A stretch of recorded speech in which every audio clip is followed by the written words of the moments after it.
छोटे से बच्चे के हाथ में अगर आप डिजिटल वॉच बांध दें, कसम से टॉकिंग क्लॉक बन जाता है।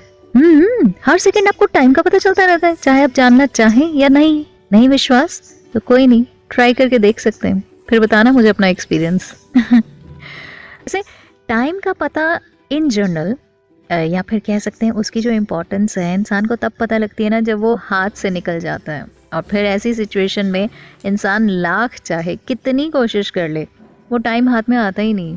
तभी तो कहते हैं जब टाइम आपके हाथ में हो ना तभी उसको समझ लो, तो अंत में वो क्या कहते हैं, पछताना ना पड़े। वैसे इसी से जुड़ी बेंजामिन फ्रैंकलिन की ना मुझे एक स्टोरी याद आ रही है, सुनाऊँ आपको, जिसमें उन्होंने बहुत ही अच्छे तरीके से अपनी दुकान पर आए कस्टमर को टाइम की इम्पोर्टेंस के बारे में रियलाइज़ करवाया। हुआ यूँ, एक दिन उनकी शॉप पर एक कस्टमर आया, उसने बहुत ढेर सारी बुक्स देखी और वो बुक्स देखने के बाद उसने वहाँ खड़े सेल्स पर्सन से पूछा, ये बुक कितने की है? उसने कहा $1 की। इस पर वो कस्टमर बोलता, कुछ कम नहीं है? सेल्स पर्सन बोलता, नहीं। थोड़ी देर बाद उसने पूछा, ये दुकान मिस्टर फ्रैंकलिन की है ना, वो अंदर है क्या? इस पर सेल्स पर्सन ने कहा, हाँ है तो सही, पर वो अभी किसी काम में लगे हुए हैं, आपको कुछ ज़रूरी काम है? कस्टमर ने कहा, हाँ मैं उनसे मिलना चाहता हूँ। सेल्स पर्सन ने अंदर जाकर मिस्टर फ्रैंकलिन को बताया। वो बाहर आए।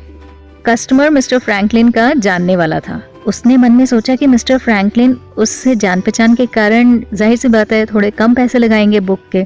यही सोचकर फ्रैंकलिन के आने पर उसने पूछा, मिस्टर फ्रैंकलिन आप इस बुक को मुझे कितने में दे देंगे? $1.25। $1.25? कस्टमर सुनकर हैरान रह गया। कहता, जनाब अभी तो आपका सेल्स पर्सन मुझे $1 बता रहा है और फिर अब आप कह रहे हैं $1.25। इस पर मिस्टर फ्रैंकलिन कहते, बिल्कुल ठीक बता रहा था, पर मैं जो अपना काम छोड़कर आया हूँ उससे मेरा टाइम जो वेस्ट हुआ है। कस्टमर बड़ी हैरानी में पड़ गया और उसने अपनी बात को खत्म करने के विचार से बोला, अच्छा अब इस बुक का कम से कम जो प्राइस हो आप मुझे वो बता दीजिए। इस पर मिस्टर फ्रैंकलिन बोले, $1.5। हैं? $1.5? अभी तो आप $1.25 कह रहे थे। ये सुनकर मिस्टर फ्रैंकलिन ने कहा, हाँ मैंने वो प्राइस तब कहा था, पर अब ये $1.5 की होगी। और मैं आपको बता दूं, आप जितनी देर करते जाएंगे ना इसका प्राइस उतना ही बढ़ता जाएगा। कस्टमर ने चुपचाप अपनी पॉकेट से $1.5 निकाला और वो बुक लेकर घर चला गया। एंड यू नो, वो ना सिर्फ उस दिन वो बुक लेकर गया था, बल्कि ज़िंदगी का सबसे ज़रूरी लेसन भी अपने साथ लेकर गया कि टाइम इज़ मनी, जो कि शायद वो ऐसे कभी ना सीख पाता। मानते हैं कि नहीं?